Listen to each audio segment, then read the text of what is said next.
اعوذ باللہ من الشیطان الرجیم بسم اللہ الرحمن الرحیم رب اشرح لی صدری ویسر لی امری واحلل عقدۃ من لسانی یفقہوا قولی۔ بکھرے موتی، چوتھا حصہ۔ سمندر میں گمشدہ سوئی دعا کی برکت سے مل گئی۔ قبیلہ بنو سعد کے غلام حضرت عروہ عامہ رضی اللہ تعالی عنہ کہتے ہیں کہ حضرت ابو رہینہ رضی اللہ تعالی عنہ ایک مرتبہ سمندر کا سفر کر رہے تھے۔ وہ اپنی کچھ کاپیاں سی رہے تھے۔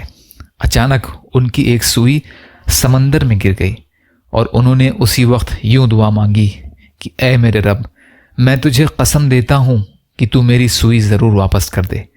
چنانچہ اسی وقت وہ سوئی سطح سمندر پہ ظاہر ہوئی اور حضرت ابو رہینہ رضی اللہ تعالی عنہ نے وہ سوئی پکڑ لی۔ حیات الصحابہ جلد 3 پیج 678۔ خواتین اپنے گھر کی زینت بن کر زندگی گزاریں۔ ایک عورت کا سوال۔ مکرم و محترم مولانا صاحب، السلام علیکم ورحمۃ اللہ وبرکاتہ۔ سوال: امید ہے کہ مزاج گرامی بخیر ہوں گے۔ دل میں یہ شوق ہو رہا ہے کہ میں بھی اپنے شوہر کی طرح تجارت کروں یا کسی جگہ ملازمت کروں تاکہ گھریلو ضرورتیں پوری ہو سکیں اور شوہر پر بھی غالب رہوں۔ شوہر کی کمائی پر زندگی گزارنا یہ میری سمجھ میں نہیں آتا، جبکہ میں پڑھی لکھی ہوں۔ خلاصہ یہ ہے کہ عورتوں کو بھی کاروبار کرنے کی اجازت ہونی چاہیے تاکہ مرد کے شانہ بشانہ چل سکیں۔ بیٹیاں بھی جوان ہیں، رشتے نہیں آ رہے ہیں۔ امید ہے ایسا جواب تحریر فرمائیں گے جس سے میں اور میرے شوہر مطمئن ہو جائیں۔ میرے ذہن پر مغربیت چھائی ہوئی ہے۔ دعاؤں کی درخواست۔ والسلام، ایک دینی بہن۔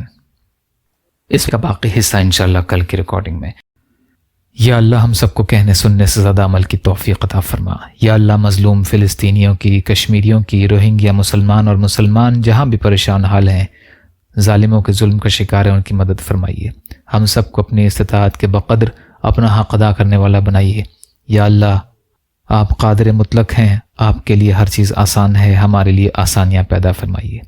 عزت اور عافیت کی زندگی عطا فرمائیے۔ جو مانگا وہ بھی عطا کر دیجئے، جو مانگنے سے رہ گئے وہ بھی عطا فرمائیے۔